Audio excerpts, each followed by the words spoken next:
Thanks, Rob. Tim, alcoholic. Okay, so tonight we're on Another Chance, page 531.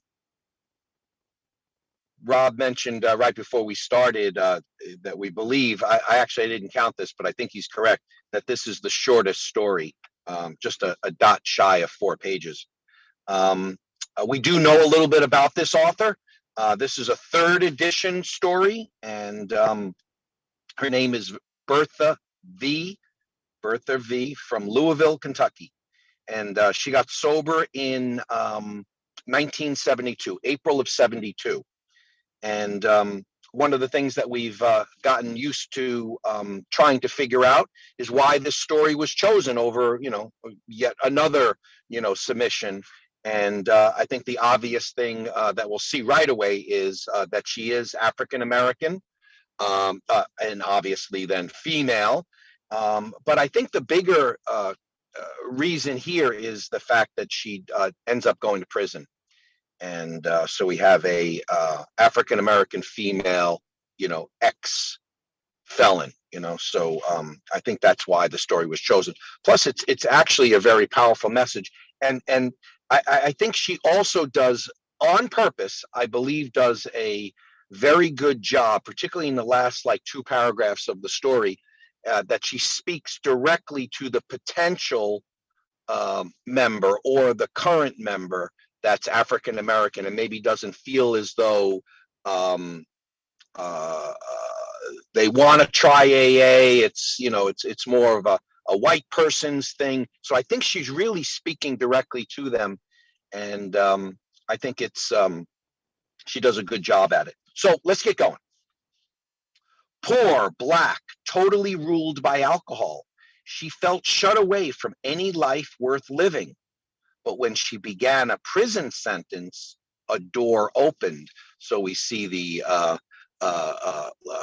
play on words there, in that she's saying the prison, the cell door closes, but yet another door opens. She goes in an alcoholic, active alcoholic, and comes out an active AA member. I am an African American alcoholic. I don't know when I became an alcoholic, but I do believe I became one because I drank too much, too often. Little side note here, she doesn't tell it in the story, but her father, growing up, her father was a clergyman. I always blamed my drinking on being poor or on anything other than the truth, that I liked what booze did for me. And when I drink, I was as big and I was as big and had as much as the next person. I would never admit that I was drinking too much or spending money that I should have used to buy food for my 2 little boys. As time went on, I drank more. I was not able to hold a job. No one wants a drunk around. I was always able to get a boyfriend who had a drinking joint or sold whiskey, but it didn't last long. I would embarrass everyone by coming in drunk or passing out. Then it got to the place where I couldn't drink without getting in jail. On one of these trips, the judge must have thought I was worth saving, for instead of sending me to jail, he sent me to AA for 1 month. I went to AA. At least my body went. I hated every minute of it. I couldn't wait until the meeting was over to get a drink. I was afraid to drink before the meeting. I thought if they smelled whiskey on my breath, they would lock me up, and I couldn't live without my bottle. I hated that judge for sending me to a place with all those drunks. I wasn't an alcoholic. Oh, I might drink too much at times.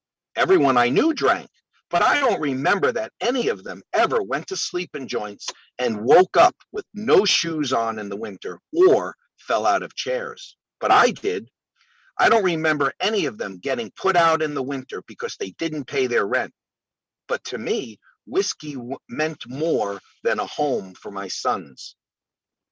Things got so bad I was afraid to go on the street, so I turned to Mother's Aid.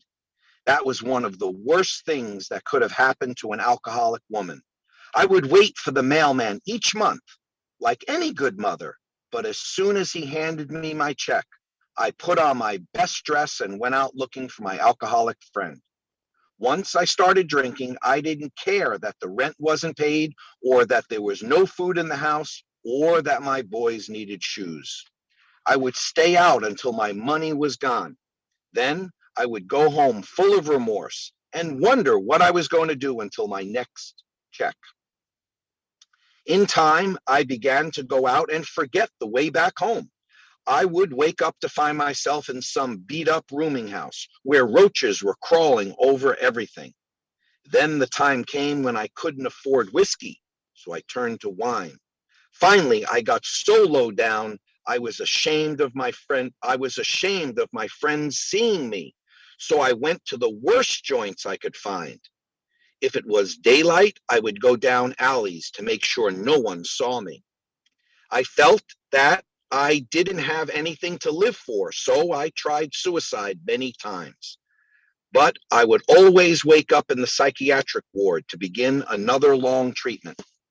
After a while, I found that the psycho ward was a good place to hide when I had taken something stolen to the pawn shop. I thought if the cops did come to the hospital, the doctors would tell them I was crazy and didn't know what I was doing. But then one good doctor told me there was nothing wrong with me except drinking too much. He said if I came back again, they would send me to the state hospital. I didn't want that, so I stopped going to the psycho ward. Now I had gotten to the place where I would wake up with black eyes and not know where I got them, or wake up with a lot of money and not know where I got it. Later, I found out I went into stores and stole clothes, then sold them. One morning, I woke up with $1,000. I was trying to remember where it came from when two of the biggest cops I ever saw walked in and took me to jail. It came out that I had sold a woman a fur coat.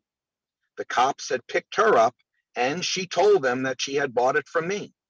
I got out on bail right away, but when I went to trial, the judge gave me 30 days. When my 30 days were up, I started back on my rounds. It didn't last long. They tell me that I killed a man during that period, but I can't remember anything. It was a total blackout for me.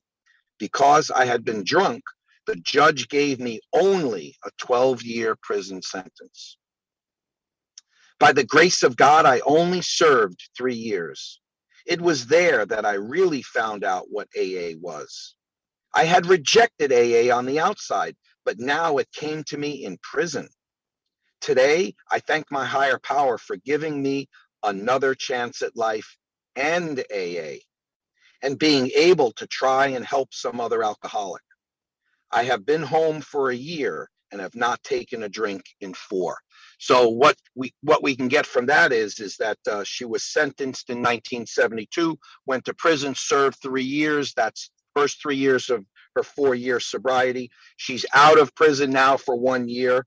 And that brings us up right to 1976. This is the third edition story, which was published in 1976. So that all jives up nicely.